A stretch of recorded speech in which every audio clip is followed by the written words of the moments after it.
Mapagpalang umaga po sa ating lahat at welcome na ulit sa ating daily morning devotional.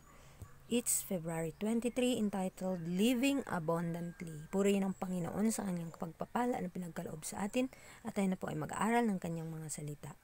Sa ating key text sa John 10 verse 10, I am come that they might have life and that they might have it more abundantly. So binigay ng Panginoon sa atin ang lahat ng bagay at pumunta siya dito upang ibigay sa atin ang buhay. At sa pamamagitan nun ay tayo ay magiging magalak dahil puspos ng pagpapala ang kanyang ipinagkaloob sa atin. There can be no such thing as a narrow life for any soul connected with Christ.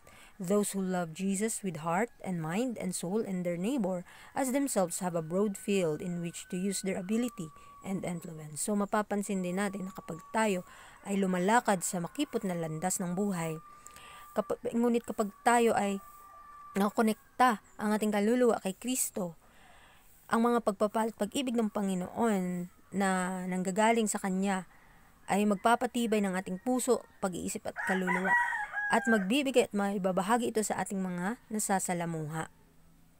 There is no talent to be used for selfish gratification. Self must die and our lives be hid with Christ in God. So dito mapapatunayan din natin na kapag tayo ay patay na sa ating sarili at si Kristo na po ang mabubuhay sa atin dahil tayo ay bagong nilalang na kapag nalaman natin ang katotohanan at lumakad tayo doon, ang ating mga talento ay kinakailangan na makipag-ugnayan na sa Panginoon at mawawala na yung ating makasarili. The Lord would have us value our souls according to the estimate as far as we can comprehend it, that Christ has placed upon them. Jesus died that He might redeem man from eternal ruin. So, ang Panginoon ay napakalaki yung value, ang halaga ng kaluluwa according sa Kanyang pagpapala. As far as na tayo ay pinagpala ng Panginoon, si Kristo ay pumunta dito sa lupa upang mamatay at sa pamamagitan nun ay hindi tayo mapahamak. Then we are to hold ourselves as property purchased. Ye are not your own, ye are bought with a price, therefore glorify God in your body and in your spirit which are God's. So tayo ay nilikha ng Panginoon, iniligtas niya pa, tayo ay pag-aari niya at kinakailangan na tayo ay maggawa o gumawa ng mga bagay na nagbibigay kaluwalhatian sa Kanya, sa ating katawan, sa ating espiritu na ang Diyos ang nagmamay-ari nito. All our powers of mind and soul and body are the Lord's. Our time belongs to Him.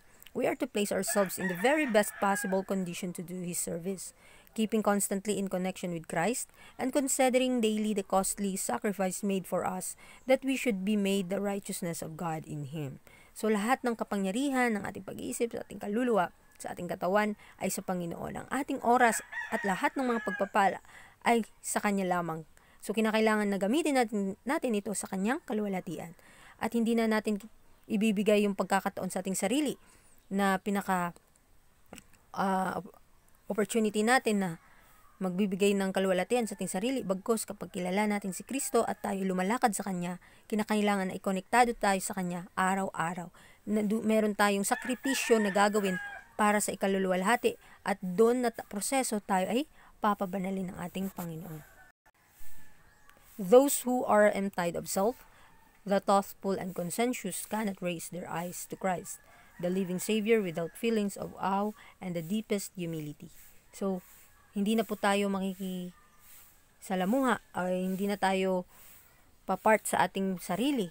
Sa ating mga pag-iisip ay kinakailangan ma-divert sa mga makalangit na bagay. At kinakailangan din ang ating feelings ay mabago ito, ang ating emotions, na mapabanal ito sa pamamagitan ng Kanyang mga salita. To behold Jesus continually will make the soul alive unto God. We shall love Jesus, we shall love the Father who sent Him into the world, for we see Him in the wondrous light, full of grace and truth. So, kapag tayo laging tumitingin kay Kristo, araw-araw, continuous mga kapatid, ang ating buhay ay laging buhay, ang ating kaluluwa ay laging buhay sa harap ng Diyos. At mamamahalin natin si Kristo na Siya ang nagsakripisyo para sa atin at ang Ama din na Siya ang nagsugo sa Kanya para tayo iligtas at bigyan ng pagpapala at ng katotohanan. Jesus declares, all things are delivered unto me of my Father. All power is given to me in heaven and in earth. What for? That He may give gifts unto men, that they may lay all their powers under tribute to make known the wondrous love wherewith He hath loved us. So, ito yung sinasabi ni Kristo ng lahat ng bagay ay pinagkaloob sa pamamagitan niya. At lahat ng kapangyarihan na nanggagaling sa langit at sa lupa ay sa Kanya la. Para saan? Para maibahagi ito sa mga tao at bigyan sila ng kaligtasan. So, when we estimate all our talents in the light of the cross of Calvary, we shall so live for Christ, and so let our light shine before men that our lives will never seem narrow. Who can estimate the value of the soul? So, gaano kaimportante ang kaluluwa sa harap ng Panginoon na ibinigay ng Ama ang kanyang kaisa-isang anak upang magsakripisyo at upang mabuhay. Sa pamamagitan ni Kristo ay tayo ay mabubuhay din. At kinakailangan lamang nakipag-ugnayan tayo sa Kanya. At ang ating pag-ibig sa Kanya ay mas lumalaga na pa, mas lalaki pa ang ating pananampalataya. Kaya sa bawat hakbang natin sa buhay, kinakailangan na tayo ay makipag-connection sa Panginoon. At tayo ay mabubuhay sa mga liwanag nating natatanggap upang ito'y magniningning sa mga taong ating nasasalamuha. At habang tayo lumalakad sa makipot na landas ng buhay, tayo ay magiging may kagalakan dahil si Kristo ang nagpupuno ng kasiyahan sa ating mga puso.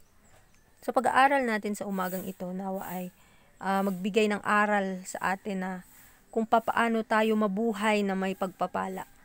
Na kung ano yung pag-ibig na iyong naramdaman na katanggap ka kay Kristo, ito din ay ibabahagi mo sa mga tao.